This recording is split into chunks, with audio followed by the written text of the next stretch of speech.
Hey everyone, I'm back with another video. I want to talk tonight about those of us who are full of spiritual wisdom and who embody divine truth, who have so much inside but might not always know how to share it, how to get it out.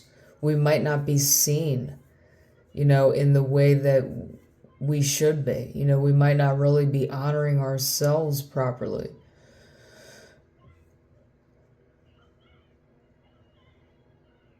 So, when you have so much inside, when you have spiritual abilities, you're a sorcerer, you're a sorceress, you're a magician, you're a goddess, and you're not used to sharing what you have inside. You're not used to your followers seeing you in that light. And I want to go ahead and stop right there and make a note that so many people piggyback on their followers. And what I mean by that really is they put too much value on your followers and what your followers will think. And will you lose followers? And oh my God, the detriment if you, so God help you if you do. Who gives a shit? Honestly, who cares? Let them go. The more you step in your power, the more you speak your truth and speak from your heart, them that stopped following you, those that went away, were never meant for you. It should be like, oh, thank God they went away. Because they can't honor me. They can't meet me on the level of my truth. They're not meant for me. So view it in that way. If you ever have concern, whether it's your Instagram, Twitter, Facebook, I don't care, whatever the case may be, you have a blog, whatever the case is, anyone that's going to go away, anyone that's going to unfollow you, anyone that's going to talk smack, make fun of you, ridicule you, are not meant for you. They're not on your frequency. So it literally doesn't matter. Speaking your truth, speaking from your heart, sharing your wisdom, sharing your abilities, stepping into your confidence, esteeming yourself, makes you magnetic to those that are on a similar frequency and the things that are meant for you. And there's nothing better than that. So, there's a lot of us that have all these things inside of us and we're not used to even writing it. We're not used to sharing it in any way, whether it's making videos like I am now or writing a blog or, even just using words, any kind of content around our spiritual wisdom, period. When that happens, we're very not happy. We're very unfulfilled. And in that paradigm, all we can really possibly do is pick on other people and find fault with other people and be pissy and bitchy towards the world and other people because we're not allowing ourselves. I'm gonna break it down for you real simple. The fact that you are afraid of losing the image that you've upheld for other people is nobody's problem but your own. And that can feel like a really hard pill to swallow or feel scary.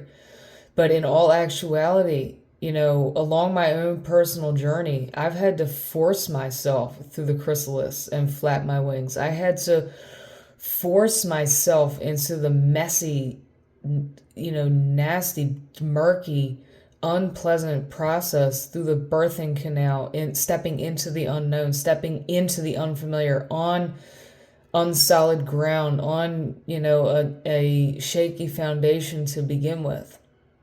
Every time that I did something new, and it was never easy for me. It doesn't, and all of that, all of that's mindset. So if you can but don't worry about getting your mindset right. You might wait years and years and years. Your mindset might never be right if you don't actually break through that first barrier by taking action and just throwing yourself into it and proving to yourself that you're actually capable. and then being able to kind of adjust your mindset towards and around whatever you're doing along the way, however the case may be.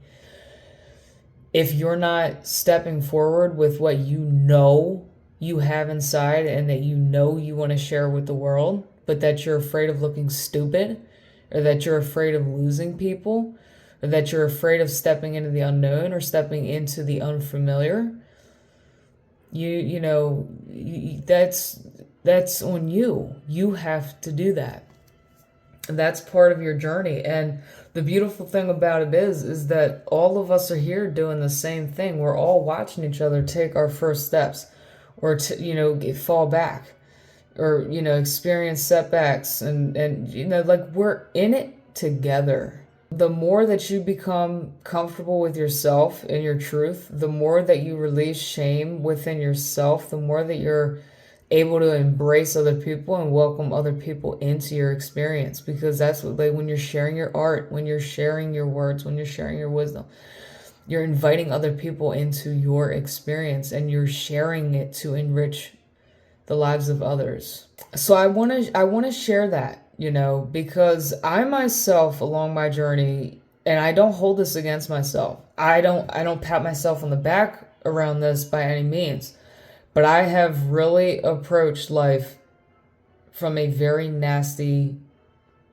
bitchy, unhappy, miserable mindset and mind frame, and I've been met by people on a similar journey with unconditional love and with understanding, because they understand and they can see that behind all of my anger is grief and pain, and that's not making an excuse for me, but that's just demonstrating that, when we're on this journey, we have capacity for compassion and empathy and understanding. We get it, so it's not you against the world. And I still myself battle with that mindset. I swear to God, all the time, actually, especially particularly right now, this year in particular, it has absolutely oftentimes felt like it was me literally against the world, or me versus this and that. And, but all of us are feeling like this in some way, shape, or form.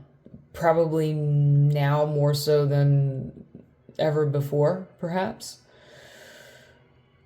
But we cannot let that stop us. This is the task at hand, folks. Please remember that we're being faced with this so that we can break through it with love and authenticity. Maybe love and light might be inauthentic in the moment. That's why I honor myself. When I'm feeling I'm absolutely fed up, I'm ready to blow, I'm going to express it. Okay? So whatever, be authentic, but focus it around meeting yourself with authenticity and honoring what you have going on, versus ridiculing other people, making fun of other people, having a problem with picking a bone with other people, this sort of thing. Get real with yourself. That's the key to, freeing yourself up and finding liberation. Don't doubt that when you meet yourself with love and compassion and understanding, that other people are going to meet you the same way, because you've given that to yourself. If you can't give something to yourself, you aren't consistently going to get that from other people. So I love you. Keep going. Embrace yourself. Keep digging deep. Keep doing shadow work. And keep going.